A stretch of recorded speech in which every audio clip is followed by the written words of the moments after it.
예, 할렐루야. 예, 오늘 날씨가 굉장히 구름이하고 또 이렇게 미세먼지도 많고 또 이렇게 비가 오면은 정말 교회가 가기 싫은 날이죠. 예, 아, 저는 그렇게 생각합니다. 그런데 여러분, 믿음은 또 이걸 뚫고 오는 거죠. 자, 옆에 분들 바라보시면서 이렇게 인사하겠습니다. 좋은 날 합시다. 선포하겠습니다. 좋은 날 합시다. 예, 좋은 날 합시다. 예.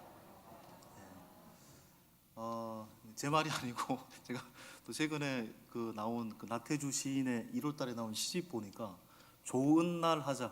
오늘 또 해가 떴으니 좋은 날 하자.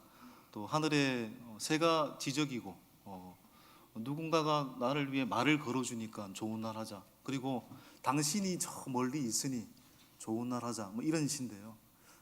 여러분 그냥 해가 뜨지 않아도 오늘 이 하루의 밝았음을 우리가 감사하면 좋은 날이 되는 거고, 주 안에서 함께하는 사람들이 가까이 있으나 멀리 있으나 그들이 우리와 함께하고 있기 때문에 그냥 그 날은 좋은 날인 것입니다. 무엇보다 주님께서 우리와 늘 동행하고 계시기 때문에 우리의 삶은 늘 맑고 밝은 날, 좋은 날이 되어야 될 줄 믿습니다. 오늘 좋은 날 합시다가 아니고 좋은 날이길 간절히 소망합니다. 이 괴테의 파우스트라는 작품은 괴테가 82세를 살았는데 거의 60년 동안 썼던 작품이 파우스트입니다. 82세에 이 괴테가 죽기 전에 사실은 이 파우스트를 완성을 했죠. 이 파우스트는 괴테가 홀로 쓴 것이다 이렇게 많이 생각을 하겠지만 사실은 괴테가 남긴 문장 중에 이런 문장이 있습니다.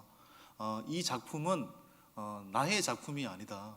고대 그리스 로마 신화로부터 중세의 역사, 근대에 이르기까지 누군가가 함께 고민해 주었기 때문에 이 작품이 탄생했다. 집단적 작품이다 이렇게 표현을 했습니다. 그리고 이 파우스트라는 이 제목도 어린 시절에 봤던 유랑 악단의 그 이야기를 듣고 모티브로 했던 이야기가 바로 파우스트인 거죠. 사실은 나 혼자 창조해낸 작품이 아니고 수많은 사람들의 동력이 있었기 때문에 이 파우스트라는 괴테를 떠올릴 때 이 파우스트라는 작품이 떠오르듯이 이 작품은 함께 만든 작품이다. 여러분 우리가 2주 전에도 우리는 삼위일체이신 하나님을 믿는다고 했습니다. 물론 하나님은 세 분인 것처럼 보이지만 사실 한 분이시죠. 그런데 이 삼위일체 하나님의 가장 중요한 속성이 뭐라고 했습니까? 상호 침투, 상호 공유, 그런 의미이거든요. 성부는 성자와 성령을 높여드리고 성자는 성부와 성령을 높여드리고 성령은 성부와 성령을 높여드리고 다른 이 관계 속에서 다른 존재를 낮춰보는 게 아니고 높여드리고, 그게 바로 삼위일체 하나님의 역사죠. 바로 예수님도 그런 역사를 만드셨잖아요. 예수님도 하나님 그 자신이시기 때문에 홀로 구속 사역을 완성하실 수 있습니다. 홀로 대속 사역을 완성할 수 있습니다. 혼자 일하는 게 훨씬 더 편했을 겁니다. 그런데 예수님의 방법은 실패와 허물이 많았던 누구를 통해서? 12제자를 통해서 12제자와 함께 그 구속 사역을 이루어 가신 거잖아요. 이 빌립보서 사도 바울이 썼는데요, 아시아와 로마의 복음을 전했던 이 사도 바울도 13개의 바울 서신이 바울 홀로 쓴 게 아닙니다. 자세히 읽어보면 발신자가 바울 혼자인 것이 아니고 뭐 디모데 이런 동역자들의 이름이 열거되고 있고요. 특별히 로마서라는 성경은 바울이 눈이 안 좋았을 때 글을 쓸 수가 없으니까 바울이 불러주고 더디오라는 사람이 대피를 해서 쓴 성경이 바로 로마서입니다. 바울은 바로 그 누군가 함께 그 성경을 쓴 겁니다. 지금 현재 바울은 빌립보서 쓰고 있습니다. 빌립보의 감옥, 로마의 감옥에서 빌립보 교회를 향한 편지를 쓰고 있는데 이 순간에도 이 로마의 감옥에서의 동력, 그리고 바울의 모든 복음 사역의 동력이 누군가의 동력이 가능했기 때문에 있을 수 있었던 일이었다라는 거죠. 홀로 할 수 있으나, 혼자 하는 것이 훨씬 편할 수 있으나, 혼자 하는 것이 여러분 뭐 맞춰볼 필요도 없고 연습할 필요도 없고 훨씬 편해 보이지만 주님의 방법은 함께 하라는 것입니다.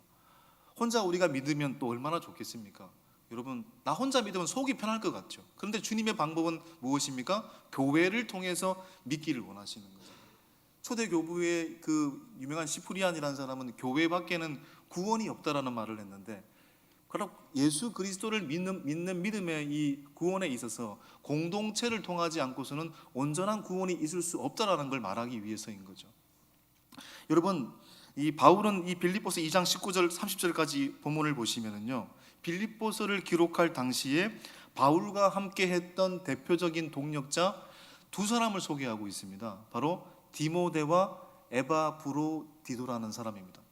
지금까지 빌립보서를 자세히 보시면 빌립보서 1장부터 4절까지는 예수님의 마음, 남을 나보다 낮게 여기고 다툼과 허영을 버리고, 5절 이하는 그리스도의 그 근본적인 본질적인 마음이 뭐냐? 그는 근본 본체시나 하나님과 동등됨을 취할 것으로 여기지 아니하시고 철저히 위대한 낮아짐.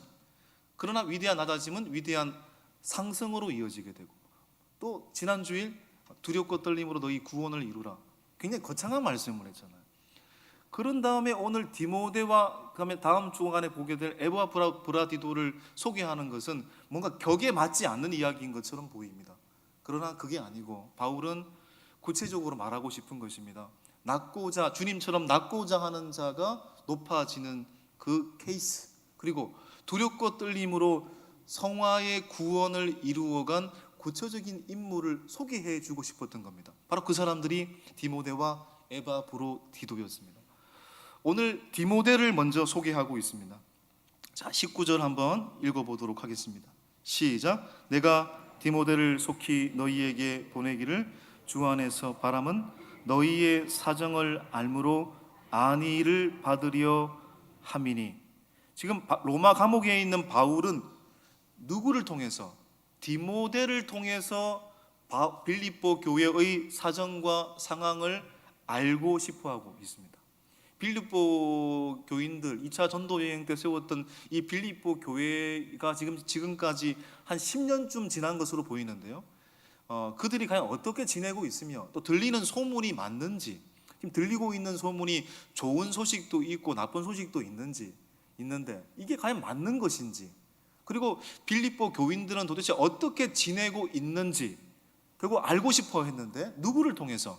바로 디모데를 통해서 알기를 원한다는 것입니다. 그리고 디모데를 통해서 빌립보 교회의 사람들의 삶과 신앙의 이야기를 듣고 뭘 받으려고요? 안위를 받으려 합니다. 빌립보 교회의 신앙의 이야기를 듣고 내가 안위를 받으려 합니다. 디모데를 통해서. 여러분, 이게 안위라는 말이 굉장히 중요한 말입니다. 사실 바울은 예수님을 위해서 목숨을 각오한 사람으로 모든 감정을 초월한 사람처럼 우리는 치부할 수 있습니다. 그러나 그런 바울이라고 해도 인간의 삶과 죽음 앞에서 처절하게 연약한 인간임에 틀림이 없습니다. 아무런 감정도 없는 로봇이 아니었습니다. 그도 괴로웠고, 그도 고통스러웠고, 그도 먹지 못했을 때는 배고팠고, 자지 못했을 때는 너무나도 자고 싶었을 겁니다. 바울 역시 감정을 가진 인간이었으며 무엇보다도 안위 받고 싶어했던, 위로받고 싶어했던 사람이었습니다. 우리 일제 강점기 시절에 신사참배를 끝까지 반대했던 유명한 목사님이 계시잖아요. 주기철 목사님. 1938년도에 감옥에 갇히셔가지고 6년 동안 10년형을 받고 다 10년형도 살지 못하고 1944년 해방되기 1년 전에 이제 순교를 하시는데, 이 주기철 목사님이 나중에는 너무 많은 고문과 억압을 받고 걸을 수 없을 조차 되자 죽음이 임박한 거죠. 죽음이 임박하게 되자 마지막으로 이 사모님을 만나게 되었습니다. 그 간수에 엎인 채 사모님을 만나게 되었는데, 사모님과의 마지막 그 만남의 이야기가 뭐냐면요, 목사님께서 나 걱정하지 말고 교회 교인들한테 정신 차리라고 하세요. 교회를 잘 지키라고 하세요. 나는 괜찮습니다. 이런 말을 한 게 아니었습니다. 주기철 목사님이 아내에게 던진 마지막 말은, 여보, 따뜻한 숭늉 한 그릇 먹고 싶어. 따뜻한 숭늉 한 그릇 먹고 싶어요. 그게 마지막 말이었습니다. 여러분 무슨 얘기입니까? 주기철 목사님은 원래부터 겉과 속이 강철과 같은 분이기 때문에 버티고 순교한 것이 아니라 그분 역시 연약함과 두려움을 가진 인간이었고 안위 받고 싶은 인간이었습니다. 여러분 모든 사람은 당연히 고독합니다. 강한 아버지일수록, 강한 어머니일수록, 또한 강한 사람일수록, 강한 리더일수록, 한 공동체의 지도자일수록 고독할 수 있습니다. 그런 의미에서 믿음의 성숙함과 상관없이 사실 우리에게는 인간의 약한 감정이 우리를 사로잡을 때가 있습니다. 그래서 때로는 아프고 때로는 힘듭니다. 그래서 마음과 감정과 정신이 아플 때는 반드시 그 마음을 나눌 수 있는 동력자가 필요한 것입니다. 그리고 때로는 의사의 손길도 필요한 것입니다. 더 나아가서 하나님과 교제함이 무엇보다도 필요한 것입니다. 그것을 통해서 우리는 안위를 받고 격려를 받습니다. 사람을 통해서, 때로는 누군가의 전문가의 조언을 통해서, 가장 중요한 것은 주님과의 교제함을 통해서 우리는 안위받고 격려받는 것입니다. 여러분 하나님 그 자신이신 예수님이 이 땅에 오신 이유가 뭐라고 했습니까? 유명한 위러브의 이 찬양 중에 공감하시네라는 찬양이 있잖아요. 공감하시네. 예수님이 이 땅에 오심은 우리의 눈높이에 공감하신 거죠. 우리의 삶의 자리에 오셔서 우리의 삶에 공감하시기에 이 땅에 오셨다. 우리를 위로하고 또 우리 인생의 죄가 무엇인지를 지적하고 그 죄로부터 구원받고 구원받는 존귀한 자녀가 되도록 하기 위해서 주님께서 이 땅에 오신 거죠. 그분은 철저히 우리의 인생에 대해 공감하신 분입니다. 군림하는 신이 아니라 함께하는 하나님이심을 보여주셨죠. 그런 의미에서 여러분 하나님이 우리와 함께 하셨는데, 예수님이 우리의 좋은 동력자가 되어주셨는데, 예수님이 우리를 빛나게 해주셨는데, 당연히 우리의 삶도 그 누군가의 인생에 동력자가 되어야 되고 그 누군가를 빛나게 해 주어야 되는 것입니다. 오늘 바울은 자신의 인생을 빛나게 해 주었던 한 사람 디모데를 소개하고 있습니다. 디모데는 어떤 사람이었을까요? 빌립보 교인들에게 안위 받고 싶어서 속히 보내고 싶어 했던 그 한 사람 디모데는 어떤 사람이었을까? 첫째, 같이 읽어보겠습니다. 디모데는 마음이 통하는 동력자였습니다. 20절 보겠습니다. 시작. 이는 뜻을 같이 하여 너희 사정을 진실히 생각할 자가 이밖에 내게 없음이니라. 그렇죠. 빌립보 교회의 사정을 내가 알고 싶은데 진실하게 전하고 생각할 자가 누구밖에 없다고요? 디모데밖에 없다라는 얘기잖아요. 뜻을 같이 한다라는 것은 마음이 같다라는, 같은 마음을 가졌다는 거잖아요. 바울과 지금 빌립보 교회의 동력은 적어도 10년, 빌립보 교회 역사가 10년이니까요. 10년 이상이 되었습니다. 그런데 바울의 귀에 들려오는 빌립보 교회의 소식이 두 가지입니다. 좋은 소식도 있고 나쁜 소식도 있습니다. 좋은 소식은 이 10년 동안 빌립보 교회가 든든하게 주 안에서 서가고 있다는 소식이었습니다. 또 나쁜 소식도 있었습니다. 빌립보 교회의 교인들의 기쁨을 빼앗기 위해서 그 누군가가 침입해서 교회를 분열시키고 있다는 거죠. 큰 분쟁은 아닌 것처럼 보이지만 작은 분열이 있었다는 것을 발견하게 되죠. 우리가 2주 전에도 말씀을 드렸습니다마는 빌립보 4장에 유오디아와 순두개를 고나노니 같은 마음을 품어라. 이 분쟁이 있었다라는 것을 의미하는 것입니다. 그리고 이 좋은 소식과 나쁜 소식이 과연 맞는 건지 그걸 듣기 위해 내가 디모데를 보낸다. 그러니까 믿을 만한 사람, 나와 같은 마음을 가진 사람이기 때문에 이렇게 할 수 있는 거죠. 여러분, 좋은 동력자는 마음이 통하는 동력자입니다. 예를 들어서 모세가 이스라엘 40년 광야 오정을 걸을 때 철저히 외로웠잖아요. 그런데 성경을 자세히 읽어보시면 바울이 동력하기를 원했던 사람이 두 사람이 있습니다. 누구였을까요? 여호수아와 갈렙이었습니다. 가데스 바냐에서 12명의 정탐꾼을 가나안 땅에 미리 보냈을 때 알다시피 10명은 돌아와가지고 뭐라고 했습니까? 그 땅은 우리의 땅이 아닙니다. 우리는 메뚜기와 같고 그들은 거대한 거인 족속인데 하나님 주신 땅 아닙니다. 부정적인 보고를 했죠. 10명은. 그런데 여호수아와 갈렙 이 두 사람은 아닙니다. 하나님이 주신 땅임에 분명합니다. 그들은 우리의 뭐라고요? 먹입니다. 밥입니다 라고 고백했잖아요. 그러니까 여호수아와 갈렙과 동력하기를 원했을 겁니다. 동력자는 바로 그런 사람들인 것입니다. 바울에게 디모데가 그런 사람인 것입니다. 여러분, 나와 뜻을 함께 하기 때문이다. 지금 바울이 디모데와 함께한 이유를 나와 뜻을 같이 했기 때문이다. 여러분, 모세도 마음이 맞는 여호수아와 갈렙과 함께 했기 때문에 그 광야 40년을 통과한 거예요. 말 안 듣는 10명을 설득한 게 아니고요. 사실은요, 함께 하는 사람 두 사람과 함께 갔기 때문에 그 광야 40년을 통과할 수 있었던 거죠. 여러분, 우리는 어떤 사람들이어야 할까요? 누군가에게. 그리고 또 나의 곁에 어떤 사람이 필요한 겁니까? 마음을 함께 할 수 있는 사람, 같은 마음을 품을 수 있는 사람이 있기를 원하고, 나도 그런 사람이 될 수 있기를 간절히 소망합니다. 두 번째, 디모데는 어떤 사람이었을까요? 시작. 주님과 다른 사람을 진실로 염려했던 자였습니다. 자, 21절 볼까요? 22절 시작. 그들이 다 자기 일을 구하고 그리스도 예수의 일을 구하지 아니하되 디모데의 연단을 너희가 아나니 자식이 아버지에게 함같이 나와 함께 복음을 위하여 수고하였느니라. 아멘. 바울이 빌립보 교회 사정을 알고 싶어서 누군가를 보내려고 했을 때 갈 사람이 누구밖에 없는 겁니까? 디모데밖에 없는 겁니다. 왜요? 열이면 열 전부 다 뭐예요? 자기의 뜻만을 구하였던 사람이기 때문입니다. 자기 일에 무조건 치중했던 사람이기 때문입니다. 그런데 디모데만은 나의 일보다 예수 그리스도의 일을 추구했고, 또한 바울과 함께 22절 하반절에 복음을 위해 수고했던 자였기 때문이죠. 나의 일을 구하지 않고 먼저 예수의 일을 먼저 구하는 자였기 때문에 결국 디모데를 보냈다라고 이야기하고 있습니다.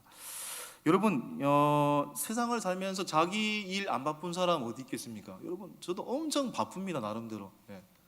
다 바빠요. 여러분, 전화해보면 바쁘지, 진짜 바쁘죠. 안 바쁘게 사는 사람은 없습니다. 그런데 우리가 주님이 바쁜 우리에게 뭔가를 맡기실 때 우리는 보통 어떻게 이야기를 합니까?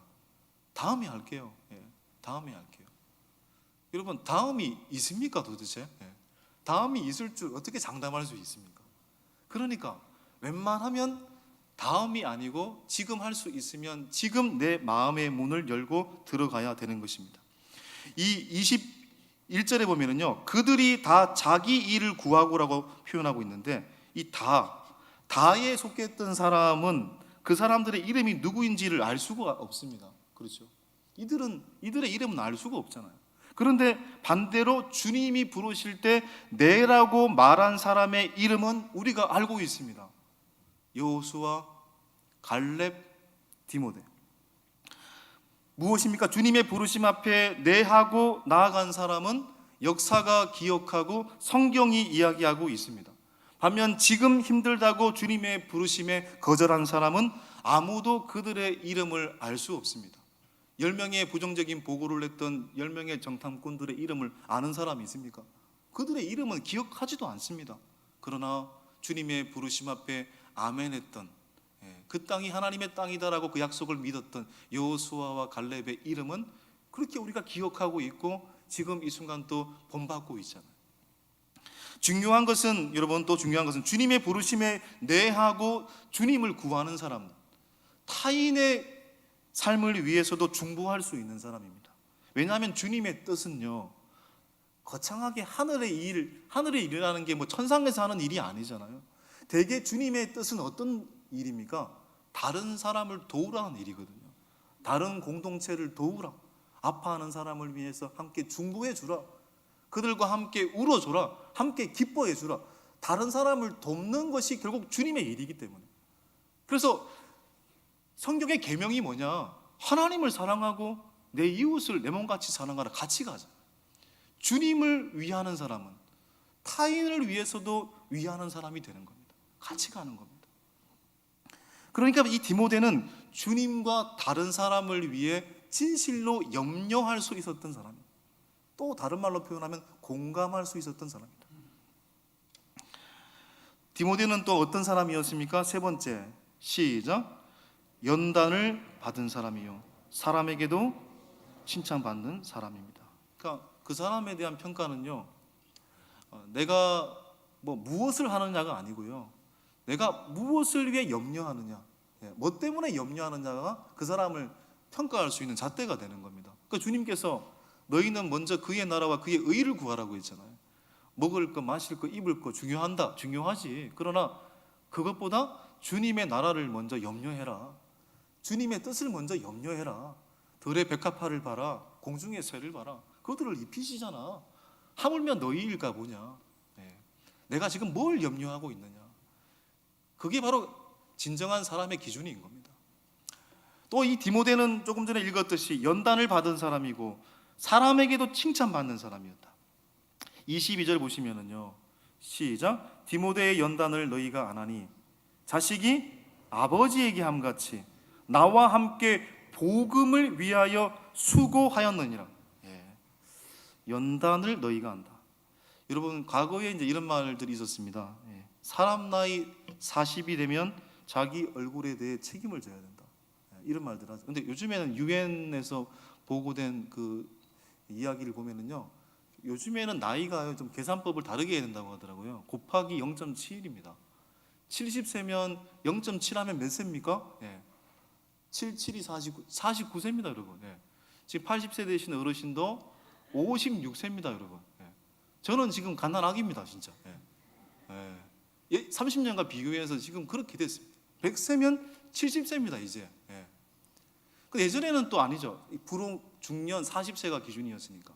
40세가 되면 자기 얼굴에 대해서 책임을 져야 된다. 여러분, 어떻게 자기 얼굴을 책임질 수 있습니까? 성형수술하면 됩니까? 화장을 진하게 하면 됩니까? 사실 저는 이제 그 과거에 이렇게 그 진짜 예쁘신 분이시고 생얼도 예뻤어요, 나 결국은. 근데 화장을 할 때 너무너무 예쁘신데요. 어느 날 화장을 안 하고 새벽 예배 때 만났는데 누군지를 몰랐어요. 이분 누구시지? 진짜 충격적이었습니다, 그날. 근데 나중에 보니까 화장을 엄청나게 진하게 하셨더라고요. 말 조심해야 됩니다, 지금 현재. 생얼도 엄청나게 예쁘신데 화장하니까 더 예쁘시더라고요. 여성분들이 화장을 하는 이유가 아름답게 하기 위해서구나. 그때 좀 깨달았죠. 여러분, 화장하시는 거 너무너무 축복합니다. 그런데 화장을 하고 죄송합니다. 변장을 하고 또 주사도 맞고 그럼 우리 얼굴에 책임질 수 있습니까, 여러분? 책임질 수 있을까요? 여러분, 어떻게 나의 얼굴에 책임을 질 수 있습니까? 바로 그 지난 세월 40년이라는 삶이 그 얼굴에 그대로 나타난다는 얘기잖아요. 내 얼굴은 얼꼴이라고 부르잖아. 영혼의 창이라고 부르잖아요. 내가 어떻게 살아왔는지, 내가 어떤 연단을 통해 살아왔는지 이 얼굴에 드러나거든요. 그래서 이 성격과 인격이라는 말이 영어로 캐릭터인데, 이 캐릭터라는 말이 또 연단이라는 단어와도 연관이 있는 거거든요. 내가 어떤 인생의 과정을 밟아왔는지 내 얼굴에 나타나는 거잖아요. 그 내 얼굴은 내가 살아온 인생에 대해 책임질 수 있어야 되는 것입니다. 여러분, 디모데가 인격적으로 얼마나 연단을 받은 사람인지에 대해서 사도행전 16장 1절 2절을 보면은요, 디모데에 관한 하나의 소개가 있는데 자, 한번 읽어보겠습니다. 시작. 바울이 더베와 루스드라에도 이름에 거기 디모데라 하는 제자가 있으니 그 어머니는 믿는 유대 여자요 아버지는 헬라인이라. 디모데는 루스드라와 이고니온에 있는 형제들에게 칭찬받는 자니. 디모데는 유대교에서 기독교로 개종한 유대인 출신 어머니와 헬라인 아버지 사이에서 태어난 청년이잖아요. 그런데 이 청년이 어떤 청년입니까? 칭찬받는 사람이었다. 루스드라와 이고니온에 있는 그리스도인들에게 칭찬을 받은 사람이었다. 그러니까 사람들에게도 인정을 받는 사람이었다는 얘기잖아요. 초대교회의 여러분 지도자들의 특징이 뭐냐면 칭찬받는 사람들입니다. 사도행전 6장을 보면은 초대 예루살렘 교회에서 히브리파 유대인들과 헬라파 유대인들이 갈등을 벌였습니다. 구제 문제 때문에. 그래서 이 구제 문제 때문에 갈등을 벌이자 이 문제를 해결하기 위해서, 그러면 우리 히브리파 유대인들은, 사도들은 말씀과 기도하는 일에 전무하겠다. 행정과 구제하는 일은 헬라파 유대인들이 담당을 해라. 그래서 안수 집사 7명을 뽑거든요. 스데반, 빌리, 보르고로, 니가노르, 디몬, 바메나, 니골라 이런 사람들을 뽑는데, 그때 이 안수 집사의 자격이 뭐냐면 성령과 지혜가 충만한 자, 또한 사람들에게 칭찬을 받은 자입니다. 칭찬을 받은 자. 하나님한테만 잘하면 돼. 이런 맞는 얘기죠. 그런데 하나님에게 잘하면요, 하나님을 진정으로 믿으면 결국 사람에게도 인정을 받게 되는 겁니다. 이 같이 가는 거예요. 궁극적으로는. 일시적으로는 달라질 수는 있으나 궁극적으로는 같이 가는 겁니다. 하나님을 진실로 섬기는 사람은 사람에게도 인정받는. 초대교회 사도행전 11장에 그리스도인이란 말이 처음 등장하잖아요. 이게 세상 사람들이 말한 거거든요. 야, 그들이 어떤 삶을 살기에, 그리스도를 믿는 사람들은 어떻게 저런 고귀한 삶을, 진실한 삶을 살 수 있느냐. 야, 그리스도인이다. 세상 사람들이 인정한 거거든요. 여러분, 바로 디모데는 그런 사람이었습니다. 여러분, 우리의 삶이 주님께 인정받는 삶이기를 원하지만 동시에 주님께 인정받기에 함께하는 사람들, 무엇보다 믿지 않는 사람들에게 인정받고 칭찬받는 사람들이 더 되었으면 좋겠습니다. 그래서 그들이 주님을 알게 되었으면 좋겠습니다. 여러분, 바울은 뜻을 같이 하고 주님과 누군가를 위해 염려하고 인격적으로 연단을 받고 사람에게도 칭찬을 받은 디모데를 빌립보 교회에 빨리 보내기를 원했습니다. 그리고 자신도 석방이 되면 빌립보 교회로 빨리 가기를 원한다고 고백하고 있습니다. 24절을 보십시오. 24절. 나도 속히 가게 될 것을 확신하노라. 어디 안에서? 주 안에서. 이 빌립보서에서 가장 중요한 단어가 주 안에서입니다. 이 말이 굉장히 많이 반복되고 있거든요. 여기서 여러분, 주 안에서라는 말, 왜 이 말을 강조했을까?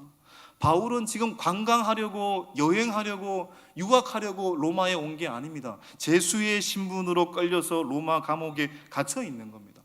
당시에 로마의 황제는, 시저는 누구였습니까? 네로 황제였습니다.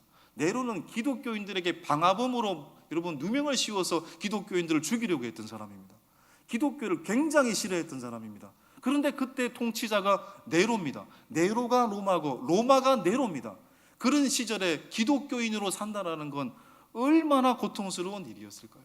그런데 바울은 그런 상황 속에서도 주 안에서 로마의 군주인 네로 황제가 나의 삶을 통치하고 나의 생사 여탈권을 쥐고 있는 것이 아니라 만사를 주관하시고 이 땅을 창조하시고 지금 이 순간도 나의 삶을 이끌고 계시는 주 안에서 주님이 나의 주님이십니다. 예수님이 나의 주님이십니다라는 고귀한 고백인 거죠.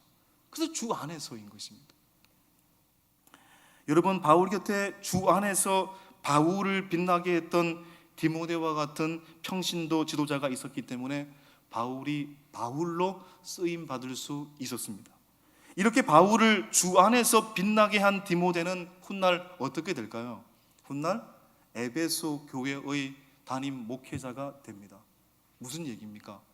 내가 주 안에서 누군가를 빛나게 해주면 언젠가는 나도 그 자리에 서게 되는 것입니다. 나도 그 자리에 서게 되면 나를 빛나게 해주는 동력자가 거기에 있을 것입니다. 사랑하는 여러분, 지금 우리는 사순절 세 번째 주일을 보내고 있습니다.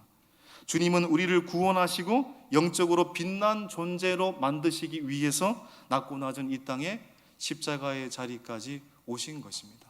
나를 고귀하게, 나를 빛나게 하기 위해서 주님은 십자가를 지신 것입니다. 그랬을 때 주님은 가장 낮은 자로 끝난 게 아니잖아요.